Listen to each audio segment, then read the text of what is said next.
আসসালামু আলাইকুম বন্ধুরা, নতুন ভিডিওতে স্বাগত। আমরা অনেকে কুয়েতের মানে ছবি দেখে সোশ্যাল মিডিয়াতে দেখে স্বপ্ন সাজাই, স্বপ্ন দেখি যে কুয়েত দেশ যাব, কুয়েত দেশ এত সুন্দর, এত ভালো লাগে, বড় বড় বিল্ডিং, বড় বড় রেস্তোরাঁ, বড় বড় রাস্তা, বড় বড় কোম্পানি, বড় বড় শপিং মল দেখে আমরা কতই না খুশি হয়, কতই না ভালো লাগে, কতই না একটা আগ্রহ থাকে, কতই না স্বপ্ন সাজায় যে আমিও যাব কুয়েত দেশ। দেখুন, স্বপ্ন সাজান ঠিকই আছে, কিন্তু স্বপ্নের পেছনে যেই পরিশ্রমের ঘামগুলো আছে এগুলোও মাথায় রাখতে হবে। দামি দামি গাড়ির পেছনে ছবি তুলে সোশ্যাল মিডিয়ায় যারা ছাড়ে, সত্যি তাদের স্বপ্ন থাকে, ছাড়ে, ঠিকই আছে, অসুবিধা নেই, কিন্তু তাদের দেখে আপনি এটা ভেবেন না যে তারা খুব সুখে আছে। এমনও হতে পারে এর পেছনে অগুন্তি পরিশ্রমের ঘাম আছে, যেটা বলে বোঝানো যায় না। দেখুন, সব জিনিস কিন্তু সমান হয় না। এখানের একটা বিষয় মনে রাখবেন যে আপনি ছবি দেখে যে স্বপ্ন সাজিয়ে নিলেন যে সবাই এরকম ভালো থাকে, এরকম কিন্তু নয়। এর ভিতরে পরিশ্রম যতই থাকুক, মানে পরিশ্রম যে কত আছে সে প্রবাসে যারা থাকে তারাই জানে। একটা বিষয় মাথায় রাখবেন, যদি কোম্পানির কাজ হয়, একটা ছোট ঘর, খুব জোর হলে 10x15 ঘর, সেখানে মোটামুটি 10টা বেড থাকে। 10টা, মানে 10 জন থাকতে হয় একই জায়গায়। একটা জিনিস এটা মাথায় রাখেন, 10x15 ঘরে বা 10x10 ঘরে 10টা লোক, মানে 1 ফুট করে জায়গা হিসাব বলছে। এটাই মানে বাস্তব ভাই। একটা বেড থাকে, প্রবাসীর বেড হয়তো দেখে থাকবেন, নিচে একটা উপরে একটা।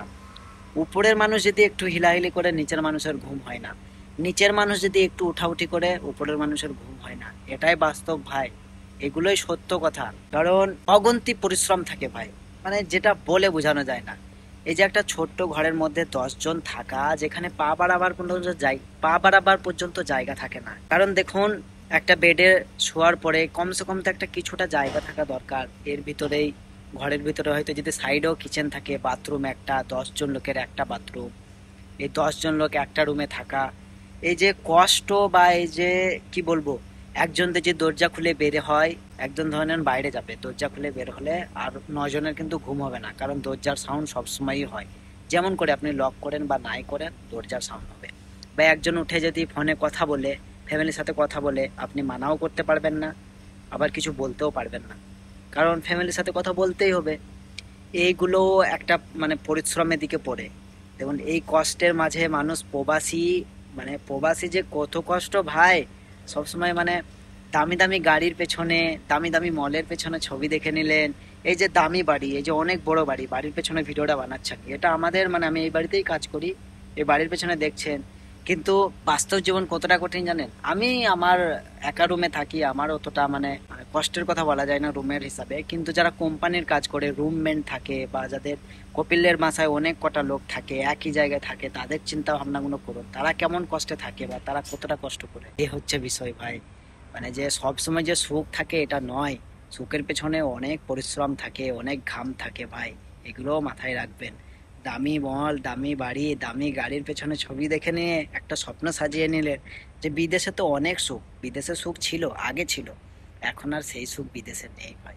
বিদেশের সুখ এখন আছে, তবে নেই বলা ভুল, আছে তবে মানে পরিমাণ কমে গেছে। আগে প্রত্যেকটা মানুষ বিদেশে থেকে কত কি করেছে, বাড়ি গাড়ি কত কি করে নিয়েছে। এখন বিদেশে থেকে করছে, কিন্তু সেরকম ভাবে করতে পারছে না, কারণ প্রবাস জীবন অনেক কষ্টের হয়ে গেছে। এখন মানুষ খালি প্রবাসে আসতে চাইছে, খালি বলছে প্রবাস প্রবাস প্রবাস প্রবাস। প্রবাসে যে কি আছে, যে একবার এসেছে সেই জানে যে প্রবাসে কি আছে, প্রবাসে কত কষ্ট আছে।